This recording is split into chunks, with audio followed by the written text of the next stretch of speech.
देश भर की कई यूनिवर्सिटीज के स्टूडेंट के साथ संवाद का, उनकी एजुकेशन जर्नी के महत्वपूर्ण इवेंट्स में शामिल होने का अवसर प्राप्त हुआ है।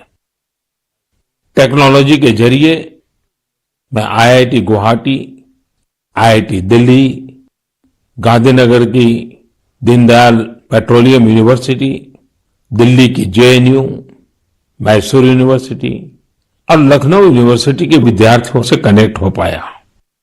देश के युवाओं के बीच होना बेहद तरोताजा करने वाला और ऊर्जा से भरने वाला होता है। विश्वविद्यालय के परिसर तो एक तरह से मिनी इंडिया की तरह होते हैं। एक तरह जहां इन कैंपस में भारत की विविधता के दर्शन होते हैं, वहीं दूसरी तरफ वहां न्यू इंडिया के लिए बड़े बड़े बदलाव का पैशन भी दिखाई देता है। कोरोना से पहले के दिनों में जब मैं रूबरू किसी इंस्टीट्यूशन के इवेंट में जाता था तो ये आग्रह भी करता था कि आसपास के स्कूलों से गरीब बच्चों को भी उस समारोह में आमंत्रित किया जाए। वो बच्चे उस समारोह में मेरे स्पेशल गेस्ट बनकर आते रहे हैं। एक छोटा सा बच्चा उस भव्य समारोह में किसी युवा को डॉक्टर, इंजीनियर, साइंटिस्ट बनते देखता है, किसी को मेडल लेते हुए देखता है, तो उसमें नए सपने जगते हैं। मैं भी कर सकता हूं, यह आत्मविश्वास जगता है। संकल्प के लिए प्रेरणा मिलती है।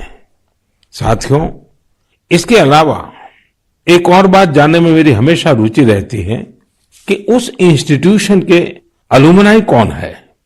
उस संस्थान के अपने अलुमनाई से रेगुलर एंगेजमेंट की व्यवस्था है क्या? उनका अलुमनाई नेटवर्क कितना जीवंत है?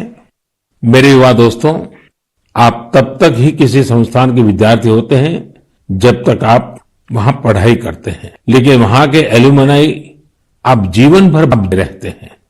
स्कूल, कॉलेज से निकलने के बाद दो चीजें कभी खत्म नहीं होती हैं। एक, आपकी शिक्षा का प्रभाव और दूसरा, आपका अपने स्कूल, कॉलेज से लगाव। जब कभी एलुमनाई आपस में बात करते हैं तो स्कूल, कॉलेज की उनकी यादों में किताबों और पढ़ाई से ज्यादा कैंपस में बिताया गया समय और दोस्तों के साथ गुजारे गए लम्हे होते हैं। और इन्हीं यादों में से जन्म लेता है एक भाव इंस्टीट्यूशन के लिए कुछ करने का। जहां आपके व्यक्तित्व का विकास हुआ है, वहां के विकास के लिए आप कुछ करें। इससे बड़ी खुशी और क्या हो सकती है?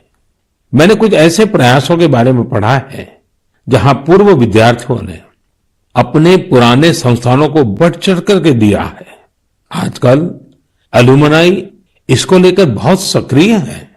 आईआईटियंस ने अपने संस्थानों को conference centres, management centres, incubation centres जैसी कई अलग अलग व्यवस्थाएं खुद बनाकर दी हैं।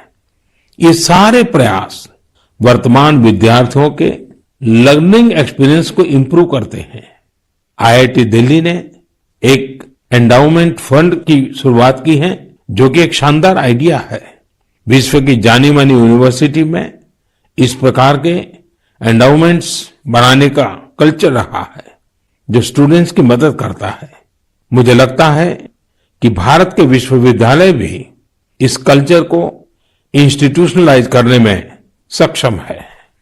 जब कुछ लौटाने की बात आती है तो कुछ भी बड़ा या छोटा नहीं होता है।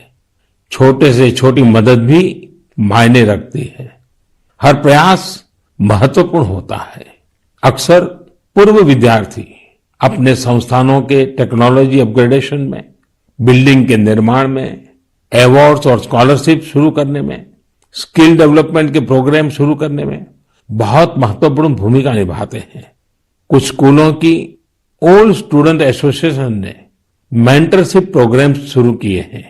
इसमें वे अलग अलग बैच के विद्यार्थियों को गाइड करते हैं, साथ ही एजुकेशन प्रोस्पेक्ट पर चर्चा करते हैं।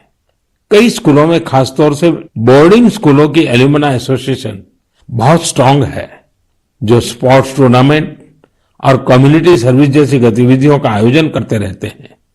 मैं पूर्व विद्यार्थियों से आग्रह करना चाहूंगा कि उन्होंने जिन संस्थाओं में पढ़ाई की है वहां से अपनी बॉन्डिंग को और अधिक मजबूत करते रहें, चाहे वह स्कूल हो, कॉलेज हो या यूनिवर्सिटी। मेरा संस्थानों से भी आग्रह है कि एल्यूमनाई एंगेजमेंट के नए और इनोवेटिव तरीकों पर काम करें, क्रिएटिव प्लेटफॉर्म्स डेवलप करें ताकि एल्यूमनाई की सक्रिय भागीदारी हो सके। बड़े कॉलेज और यूनिवर्सिटीज ही नहीं, हमारे गांवों के स्कूल्स का भी strong, vibrant, active alumni network हो। मेरे प्यारे देशवासियों, 5 दिसंबर को श्री अरबिंदो की पुण्यतिथि है। श्री अरबिंदो को हम जितना पढ़ते हैं उतनी ही गहराई हमें मिलती जाती है। मेरे युवा साथी श्री अरबिंदो को जितना जानेंगे उतना ही अपने आप को जानेंगे, खुद को समृद्ध करेंगे। जीवन की जिस भाव अवस्था में आप हैं, जिन संकल्पों को सिद्ध करने के लिए आप प्रयासरत हैं, उनके बीच आप हमेशा से ही श्री अरबिंदो को एक नई प्रेरणा देते पाएंगे, एक नया रास्ता दिखाते हुए पाएंगे।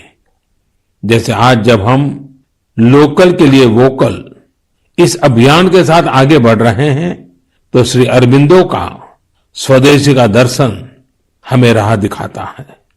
बांग्ला में एक बड़ी ही प्रभावी कविता है, छोईशुतो पॉयमोंतो आसे तुंग होते, दिशलाई काठी ताऊ आसे पोते, प्रोदीप्ति जालिते खेते छूते जेते, किछुते लोग नौ शादीन।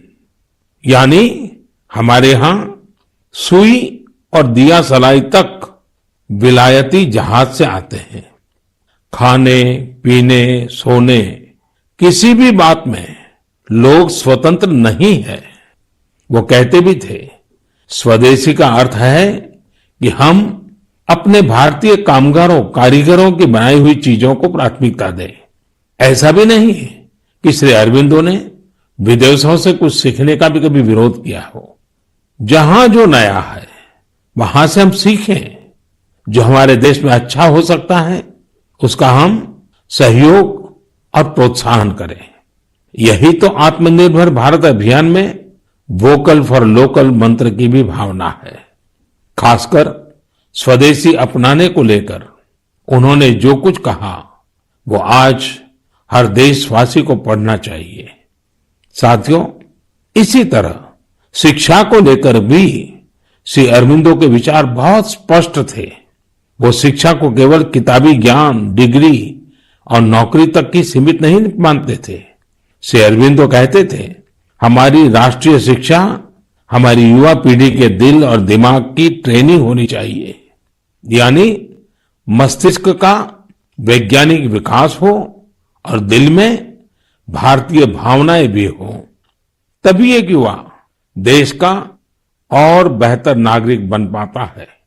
श्री अरबिंदो ने राष्ट्रीय शिक्षा को लेकर जो बात तब कही थी, जो अपेक्षा की थी, आज देश उसे नई राष्ट्रीय शिक्षा नीति के जरिए पूरा कर रहा है।